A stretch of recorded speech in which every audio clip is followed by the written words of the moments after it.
शीर्षक कहानी है कैटो और पीगो की जंगल की खजाने वाली यात्रा। एक समय की बात है, एक हरे भरे सुंदर गांव में दो अच्छे दोस्त रहते थे। एक चालाक नारंगी बिल्ली जिसका नाम था कैटो और एक मोटा प्यारा गुलाबी सुअर जिसका नाम था पीगो।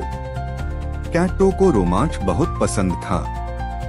वह हर दिन पेड़ पर चढ़कर नक्शे पढ़ता और कुछ नया खोजता। और पीगो, उसे तो बस खाना और आराम पसंद था, खासकर आम खाना।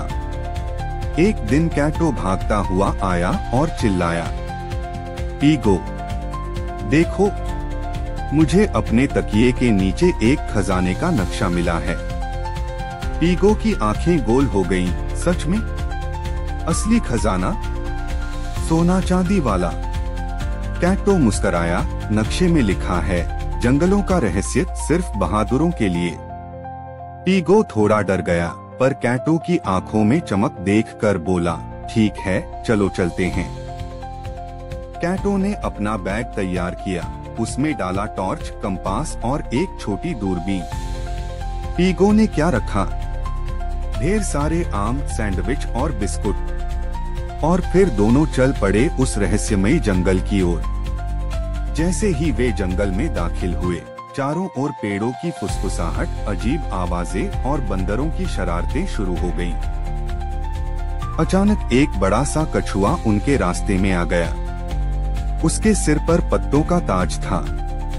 उसने गहरी आवाज में कहा, जो भी इस जंगल में आए, पहले मेरी पहेली का उत्तर दो। ऐसी कौन सी चीज है जो बिना पैरों के भी दौड़ती है? कैटो सोच में पड़ गया। लेकिन पीगो मुस्कराया और बोला, नदी। कछुआ मुस्कराया, सही जवाब। अब नदी के रास्ते चलो। वे दोनों नदी के किनारे किनारे चलते गए। रास्ते में चमकते पत्थर, चमचमाते तितलियां और जादुई पेड़ थे। चलते चलते वे पहुंचे एक गुफा के पास, गूंजों की गुफा। हर आवाज वहां दोबारा सुनाई देती। हेलो कहने पर गूंजती थी, हेलो हेलो।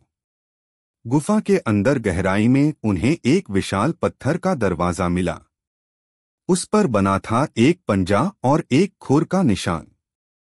कैटो ने अपना पंजा रखा और पीगो ने अपना खुर। तभी दरवाजा धीमे से खुल गया और सामने था खजाने का कमरा। पर वहां सोना या चांदी नहीं था, बल्कि बीच में हवा में तैरता एक चमकदार क्रिस्टल। क्रिस्टल से एक मीठी आवाज आई, सच्चा खजाना है। दोस्ती। कैटो और पीगो की आंखों में चमक आ गई। तभी जंगल की सारी रोशनी जगमगाने लगी। बंदर नाचने लगे, कछुआ ढोल बजाने लगा और सारे जानवर जश्न मनाने लगे। कैटो और पीगो भी नाचने लगे। जब वे गांव लौटे तो वहां एक नया बोर्ड लगा था, यह है बहादुर बिल्ली और सुअर का गांव। और वे दोनों फिर उसी आम के पेड़ के नीचे आराम से सो गए। अब वे सिर्फ दोस्त नहीं थे, बल्कि जंगल के हीरो भी बन चुके थे। प्लीज चैनल को लाइक, शेयर एंड सब्सक्राइब कीजिए। नमस्ते।